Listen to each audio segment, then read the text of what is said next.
On a l'impression que quand ces gens-là étaient dans l'opposition, ces personnes-là savaient ce que c'était que critiquer. Et depuis qu'ils sont au pouvoir, même quand on tousse, il faut qu'on demande comment on doit tousser pour que cela soit accepté par la République. Mais moi, j'ai honte pour la Côte d'Ivoire. Et je le dis parce que c'est mon pays d'origine. J'ai vraiment honte. Mais on ne sait plus comment parler. On parle, on devient des parias. Mais on n'a pas mieux à faire. En 2016, le même Alassane Dramane Ouattara s'est pointé devant tout le monde pour dire, lui, chez lui, il éteint la lumière. Et quand Dominique doit sortir, il demande à ce qu'on éteigne la lumière. Il a même dit qu'il allait libéraliser le marché de l'énergie.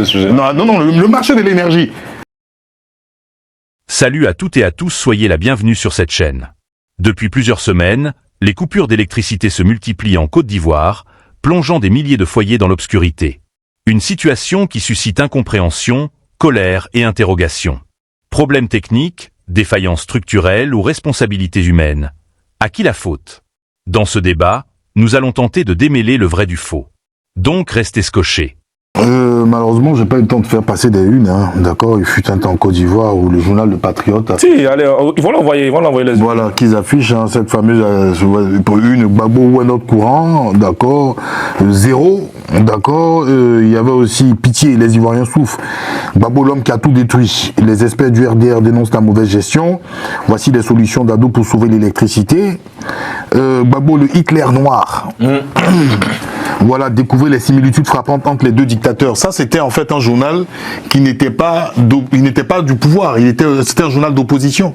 Ça existait en Côte d'Ivoire et ce journal n'a jamais été fermé.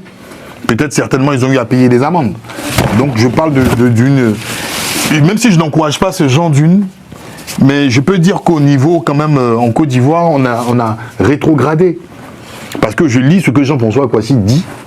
C'est l'expression « se pavaner » qui aurait choqué des gens. Mais on tombe des nuls en Côte d'Ivoire. Excusez-moi, j'ai pas envie de dire des mots, mais c'est d'une débilité. Excusez-moi, mais je comprends pas. Et des intellectuels, des gens s'asseyent, même ils discutent de cela. Mais franchement, on est où? Mais si aujourd'hui en Côte d'Ivoire, on n'arrive plus à s'exprimer, mais c'est quoi le fond? Pourquoi a-t-il sorti cela? Mais il sort cela parce que le monsieur, il est dans le noir depuis 24 heures. Il se fait bouffer par des moustiques. Dans un pays qui s'appelle la Côte d'Ivoire. Et des gens s'indignent, même des intellectuels. J'ai vu des enfants qui sont à l'université faire des vidéos pour parler de cela. Mais on est où? Mais même sous le parti unique, je ne pense pas que sous le parti unique, l'expression se pavaner était le fait de mettre une épée de Damoclès sur la tête. Et on voit des intellectuels, on voit des gens, je n'ai même pas envie de dire même pas des ministres, des médecins, des avocats, des gens essayent de justifier. Et des gens justifient. Non mais la Côte d'Ivoire mieux que cela. Lisez le fond de ce qu'il dit. Il parle même de la crise cacaoyère. Il parle des différentes crises qu'on vit. On a l'impression que quand ces gens-là étaient dans l'opposition, ces personnes-là savaient ce que c'était que critiquer. Et depuis qu'ils sont au pouvoir, même quand on tousse, il faut qu'on demande comment on doit tousser pour que cela soit accepté par la République. Mais moi j'ai honte pour la Côte d'Ivoire. Et je le dis parce que c'est mon pays d'origine. J'ai vraiment honte. Mais on ne sait plus comment parler. On parle, on devient des parias. Mais on n'a pas mieux à faire.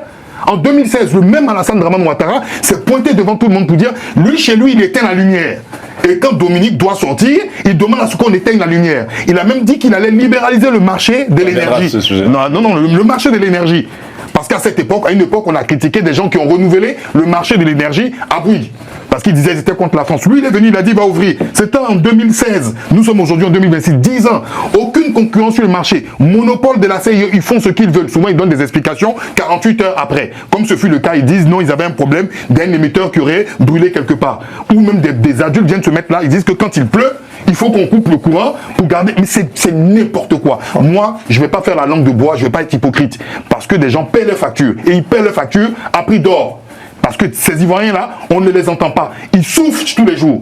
Donc, il ne faut pas venir ici pour essayer de passer la pommade pour dire oui, Ouattara est comme ci, comme ça. Franchement, c'est une honte.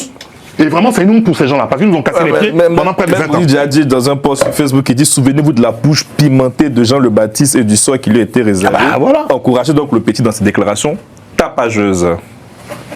Dans certaines zones, bon, vous savez qu'il y a beaucoup aussi de communication en ce qui concerne la couverture électrique en fait sur le territoire. On dit aujourd'hui on a plus de 95%. Donc tout le monde, c'est un argument. Fin 2026, on passera à 100%. À 100%. C'est un argument en fait, franchement, effectivement, qui est balancé à tout va. Voilà, aujourd'hui la Côte d'Ivoire est totalement électrifiée. Le problème c'est quoi? En fait, moi il y a une question fondamentale. Je dis, c'est un peu la marque de fabrique de ce qu'on fait en Côte d'Ivoire. La qualité, est-ce qu'on préfère la qualité qualité à la quantité. Et j'ai l'impression qu'effectivement, la quantité est un choix qui est donné, surtout quand ils vont vous dire même les écoles.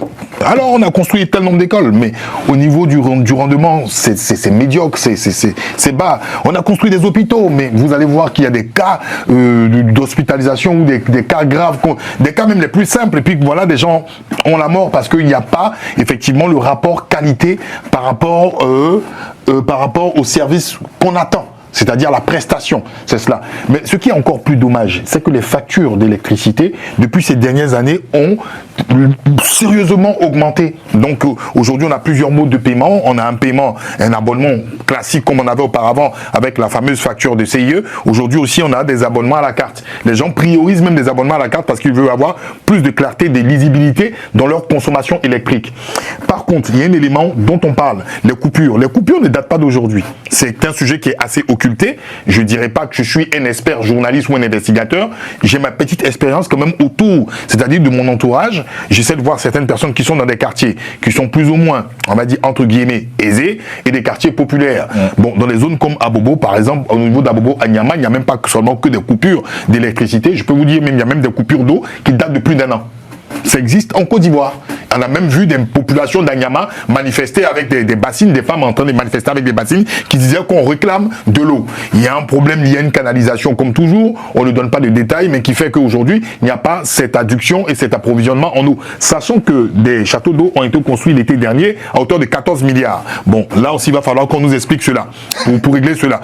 Maintenant, des quartiers tels que Djorobité, au niveau de Djorobité, Riviera, la Cocody, Djorobité, Riviera, ces zones-là aussi ont des coupures intempestives. Je peux vous dire parce que j'ai des amis qui y vivent, j'ai des amis qui travaillent. Bon, je leur fais un coucou, j'ai pas envie de les nommer parce qu'il faut pas qu'ils aient des problèmes. Mais ces gens-là, souvent, me font des remontées pour dire, mais on a des coupures intempestives à un tel point qu'on nous a obligés de mettre des appareils qui empêcheront en fait de griller. Qui empêcheront en fait de griller nos appareils qui sont branchés. Parce que quand il y a des coupures soudaines, ça grille les appareils, la télé et autres. Donc c'est pour vous dire que cet élément-là est un élément qui est grave. Rappelons-nous qu'un représentant, je crois, de l'ANARE était passé sur les studios de la RTI expliquant les coupures intempestives liées à la météo. Vous vous en souvenez? C'est quoi l'ANARE? C'est quoi l'ANARE? L'ANARE, c'est l'Agence nationale, je crois, de l'énergie, ou de régulation d'énergie. L'Agence nationale de régulation d'énergie, qui était passée à la télé. Mais il voulait me mettre une colle, mais c'est... Non, c'est pour les téléspectateurs. Effectivement, il a raison, parfaitement. Mais je veux dire que les motifs qui étaient expliqués, c'était des motifs météorologiques. Bon, aujourd'hui, est-ce qu'il y a une catastrophe météorologique? On n'en sait rien. Et puis, jusqu'à preuve du contraire, chacun spécule de son côté. On aurait bien voulu qu'il y ait des explications de la part des officiels qui peuvent expliquer ces coupures intempestives. Parce que hier, j'ai même eu à partager un élément où on nous disait que c'est suite à un émetteur qui était en surchauffe qui a causé cela. Mais 24 heures, au-delà de 24 heures, des gens dans le noir, on ne donne pas d'explication. Je pense que c'est pas très sérieux et très professionnel. Après, je reviendrai sur d'autres éléments. En tout cas, moi, ce que j'ai pu voir hier dans mes recherches, on nous parle d'une forte chaleur actuelle qui soumet les ouvrages électriques à des contraintes importantes.